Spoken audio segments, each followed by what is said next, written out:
tenemos un episodio especial junto a Mónica Johannietis, dedicado a un caso pues, que marcó un hito en la historia del derecho laboral en América Latina. Nada más y nada menos que el caso Lagos del Campo versus Perú, una sentencia emitida por la Corte Interamericana de Derechos Humanos el 31 de agosto de 2017. ¿Qué tal, compañeros? ¿Listos para conversar? Sí, listos. Hola, Jacqueline, hola, Elis, hola, Amanda, ¿cómo están? Sí, así efectivamente vamos a hablar del caso Lagos del Campo, que es un caso emblemático porque marcó un hito antes y después de la protección de los derechos laborales a nivel interamericano. Lo que más llama la atención es cómo algo tan básico como dar una opinión en una entrevista puede terminar en el despido, como lo que pasó aquí en el caso de los señores Lagos del Campo. Eso nos hace pensar que cuántos trabajadores hoy en día pueden ser despedidos por solo hablar, cuestionarse o hacer lo correcto. Hola, Jacqueline, hola Elis, hola Johan. Así es, estamos hablando justamente de una historia de resistencia que inició por los años 1999 y terminó cerca del año 2017. Casi 30 años de lucha del señor Lagos del Campo. Es muy interesante también esta historia porque estamos hablando de un contexto histórico y político distinto. Estamos hablando también de figuras interesantes que quizás hoy en día ni siquiera nos parecen reconocidas como las comunidades industriales.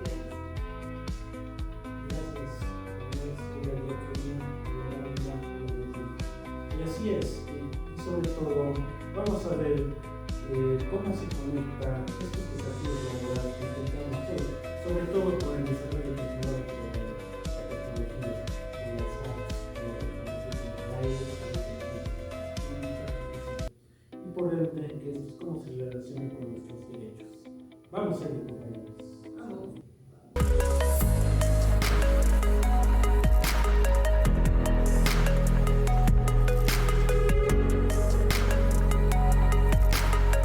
Bien, si nos remontamos al año de 1984, cuando ocurre este caso, justamente durante la vigencia de una de las constituciones quizás más progresistas que ha tenido el Perú, la Constitución de 1979, pues no era simplemente una carta más, sino que representaba, ¿no?, un tránsito de un Estado liberal a un Estado social y democrático de derecho.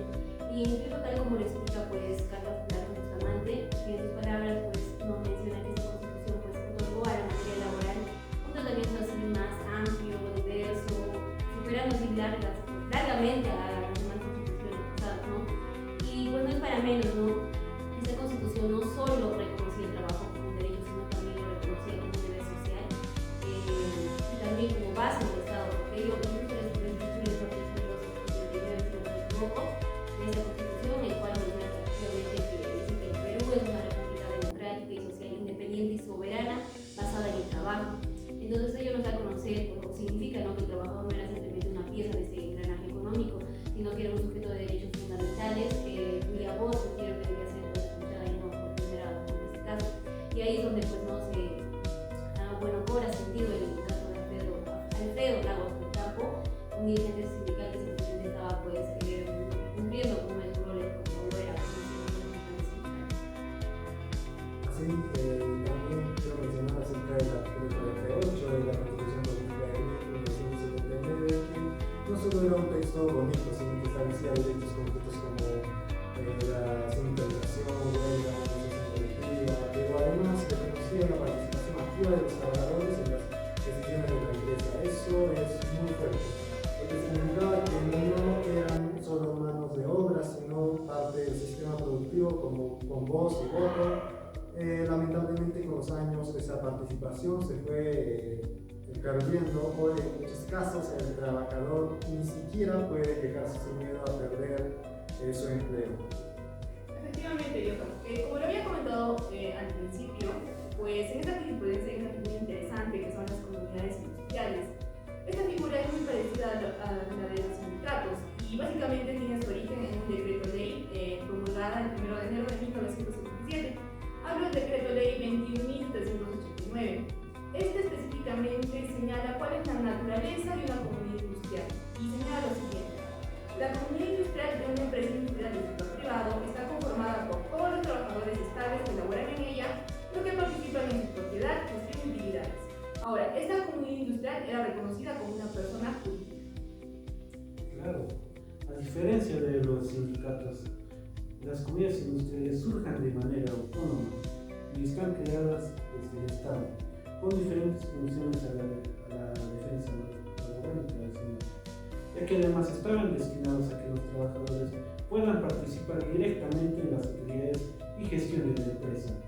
Es decir, se podría decir que los obreros pertenecientes a la empresa eran prácticamente como accionistas, que tenían su parte de las ganancias, su parte de las utilidades, que incluso podían participar en la administración de la empresa. Todo esto por coyuntura social del momento, donde se abogaba que los obreros y campesinos debían ser dueños de su propio trabajo. Así es, Giordano. Y precisamente es ahí donde esto cobra más sentido, porque si bien las comunidades industriales no eran sindicatos como tal, ¿no? Pero sí representaban una forma institucionalizada de participación y por tanto no se puede desconocer, ¿no?, que ejercían una función importante en cuanto a la defensa del trabajo, ¿no?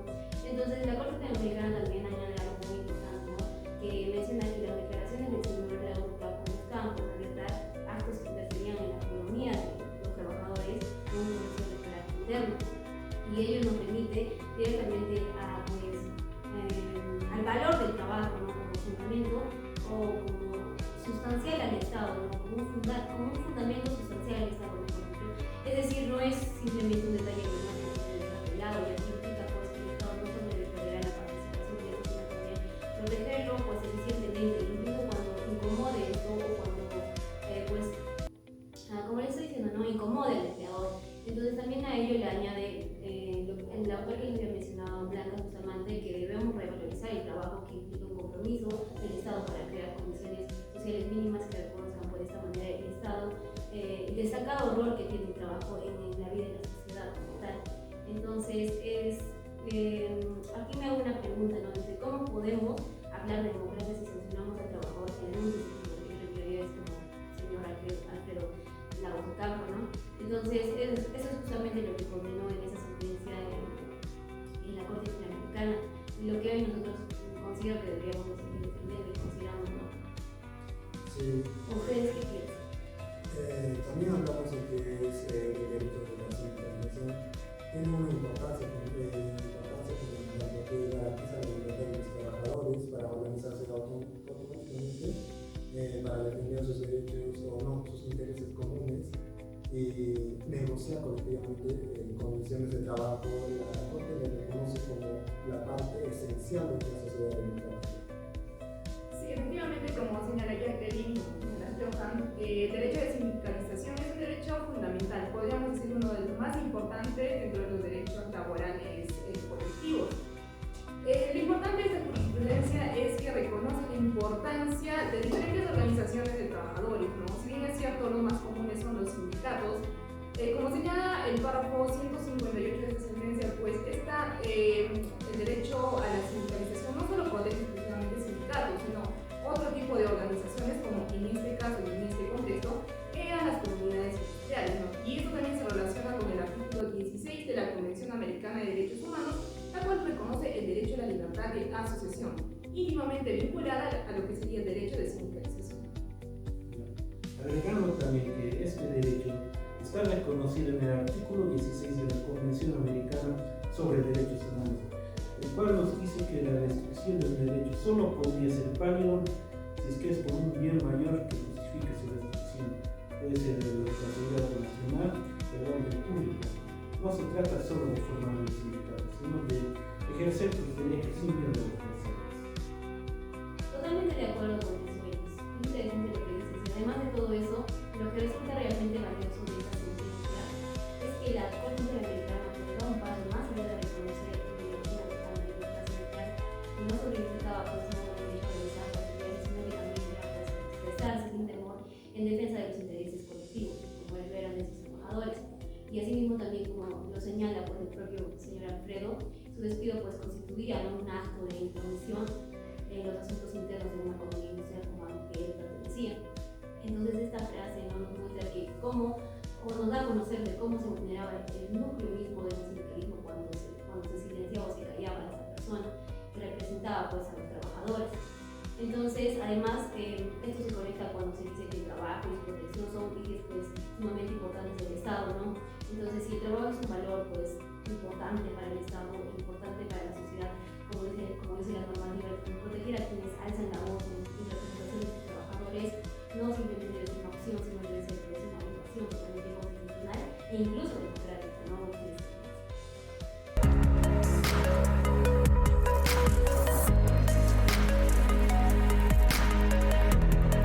Alfredo Lagos del Campo fue un trabajador electricista de la empresa Cepper Pirelli desde el año 1976 y trabajó ahí durante casi una década.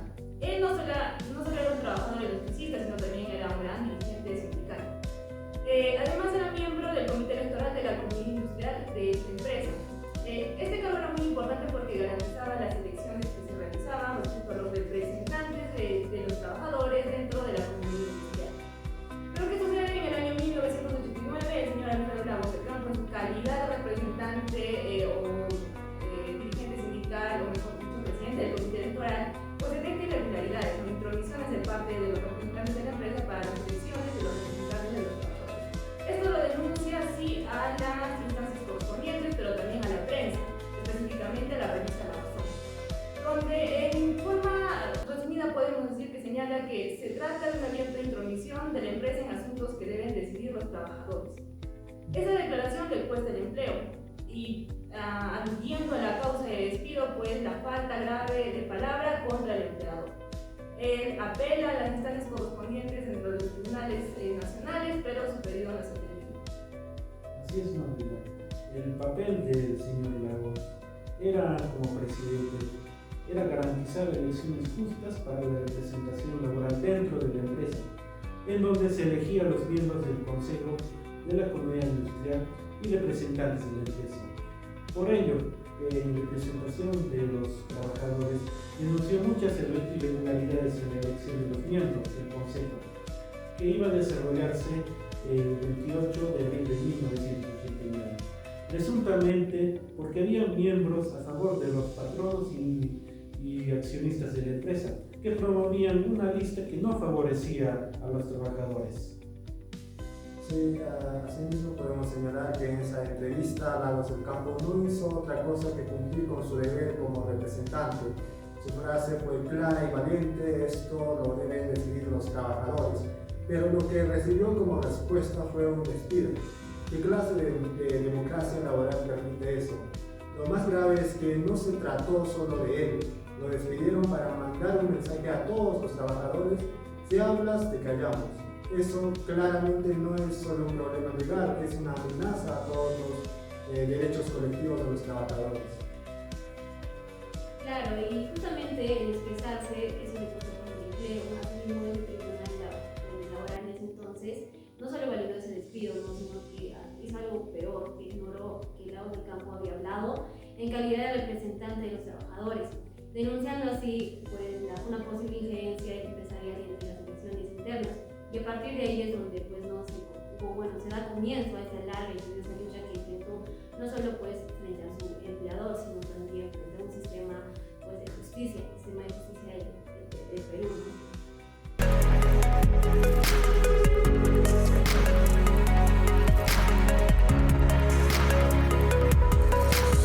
Hablemos del proceso que siguió el señor Lagos del Campo. Presentó una demanda al Juzgado del Trabajo de Lima, la cual falló a favor del señor Lagos del Campo, argumentando que el despido fue ilegal y arbitrario.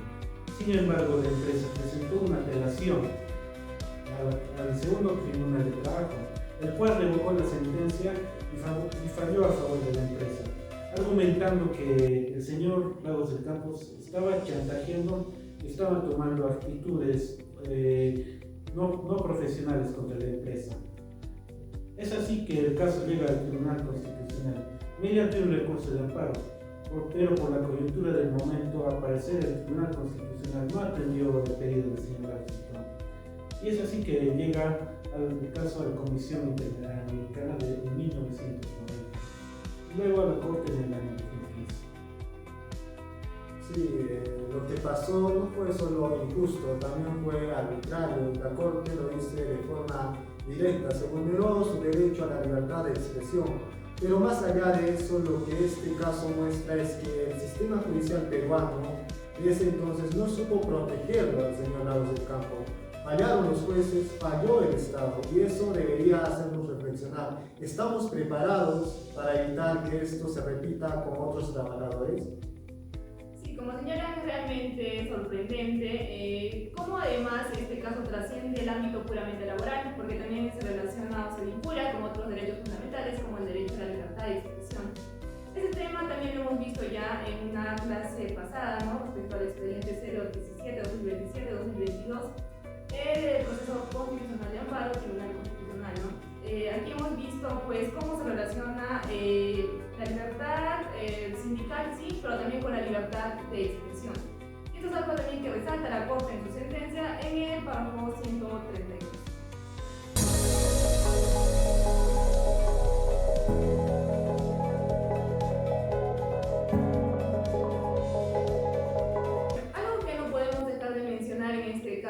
Es que no solo afectó como tal a la persona, ¿no? Alfredo Lagos del Campo, sino que también afectó en un sentido más amplio a su sindicato. Ya que también estaba dando una especie de advertencia, ¿no? Si te representas o hablas, te puede pasar lo mismo, lo cual también presenta una grave afectación al derecho a la sindicalización y el derecho a participar activamente como representante del mismo. Efectivamente, y es más, cabe precisar lo que mencionó la Corte Interamericana en este caso, que señaló que en su párrafo 147, si no me equivoco, es una cuestión sumamente importante en cuanto a la libertad de asociación, que tiene una dimensión individual y colectiva, es decir, al proteger tanto al trabajador como al grupo que representa. Asimismo, también se puede hablar de una afectación al artículo 26 de la Convención Americana de Derechos Humanos, la cual habla de la estabilidad laboral, ya que para lograr un adecuado desarrollo progresivo, tanto económico como social, necesita el ser humano tener un trabajo estable. Sin embargo, cuando el Estado despidió, la empresa mejor dicho, despidió al señor Lagos del Campo y el Estado no lo protegió sin ninguna prestación ni beneficio social ni obligatorio, está vulnerando directamente el derecho que protege la Convención Americana de Derechos Humanos.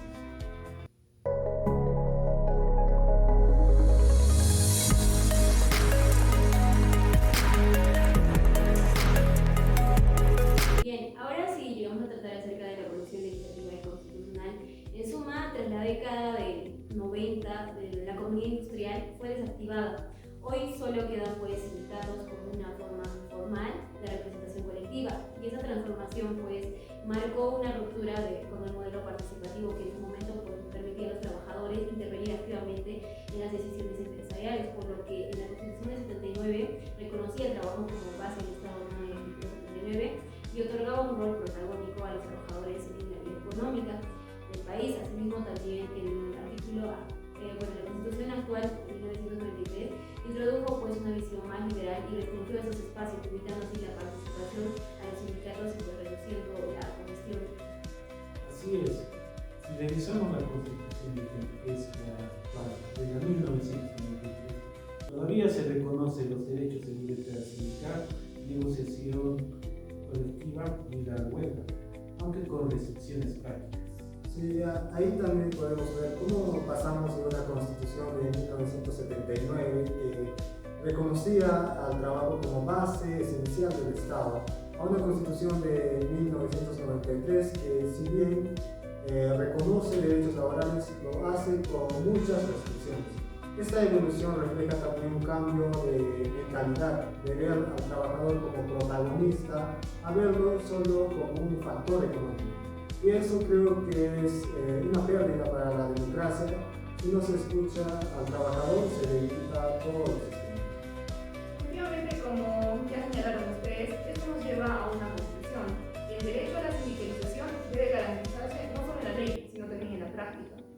Y eso es justamente lo que pasó, ¿no?, con esta sentencia, y lo que la Corte señala es algo muy interesante. Primero, que el derecho a la sindicalización pues, protege no solo exclusivamente a los sindicatos, como lo hemos ido señalando, sino también otras formas de representación, como la comunidad industrial en este caso. En segundo lugar, algo que se relaciona también con la recomendación de la OIT 143, que se debe proteger siempre a los representantes de los sindicatos, ¿no?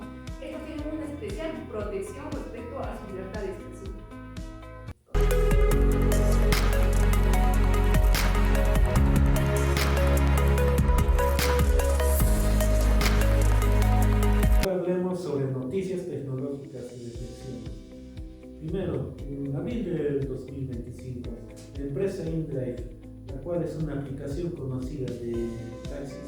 lanzó una fishtech en Perú, el cual se llama InDrive Money.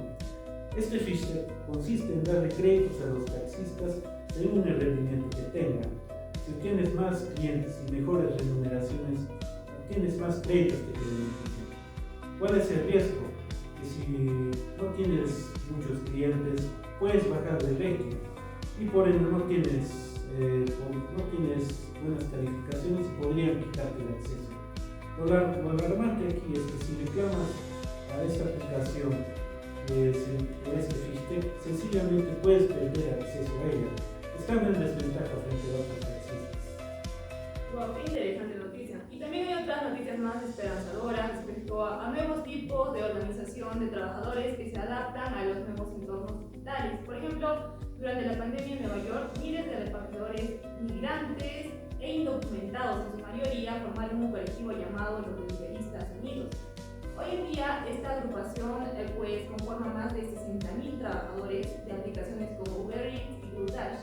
Aunque no son formalmente un sindicato, estos son una forma de organización como tal y también ha logrado reconocimiento de algunos derechos por parte del Consejo Municipal, como el salario mínimo por hora, las propinas y medidas de seguridad. Sí, así también podemos mencionar que la estabilidad laboral es una parte de la dignidad humana y debe ser protegida incluso ante transformaciones tecnológicas. Solo quiero mencionar eso. Bueno, el caso Lagos del Campo, el cual fue tratado de inicios, considero que sigue vigente, ya que hoy el algoritmo no puede decir pues quién tiene voz y quién no. Incluso esto debería de regularse, ¿no? Porque si ayer fue el Estado quien permitió pues que se subiese de calle a un dirigente por ejemplo su derecho a la libertad de expresión en el ámbito laboral, hoy son las plataformas digitales de inteligencia artificial y las nuevas formas de control algorítmico los que pueden hallar pues sin justificación. En ese entender, por eso, en esta era tecnológica, el derecho laboral considero que no puede quedarse atrás, ¿no? Entonces debería de avanzar hacia una protección de los trabajadores con un sujeto activo, informado y con voz, ¿no? Frente a esta era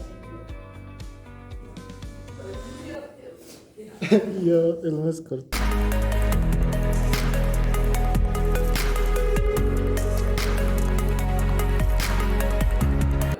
Tiempos de Lagos del Campo se hablaba de sindicatos, de comunidades sindicales, pero ahora los trabajadores ya no están en fábricas.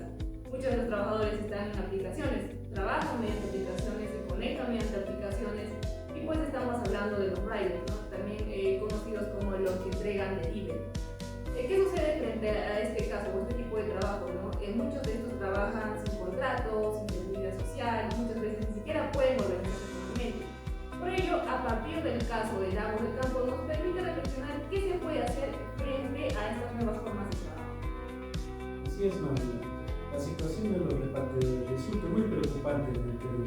Según datos proporcionados por el INE, en el año 2023 se reportaron aproximadamente 40.000 repartidores. La mayoría trabaja sin contrato, sin seguro y sin estabilidad. Si reclaman, sencillamente no les hacen caso. Y si insisten en sus reclamos, corren el riesgo de que sean despedidos. A ello hay que agregar que la mayoría de estos repartidores son inmigrantes, varios ilegales, y por lo tanto no pueden ejercer su derecho a la sindicalización como es debido para que represente sus reclamos.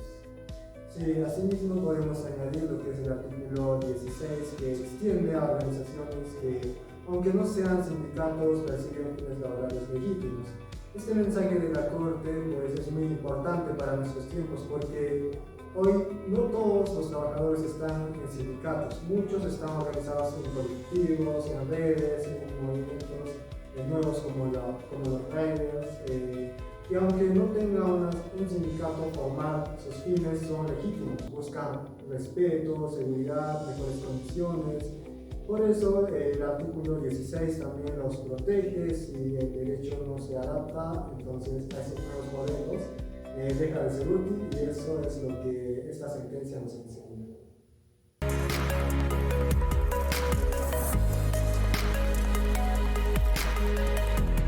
Bien, entonces en conclusión el caso Lagos del Campo no solo fue un despido, sino fue una cristalización de un sistema pues, que violó derechos fundamentales e incluso derechos humanos. Asimismo, la Corte Interamericana de Derechos Humanos nos recordó que la libertad de expresión, la estabilidad laboral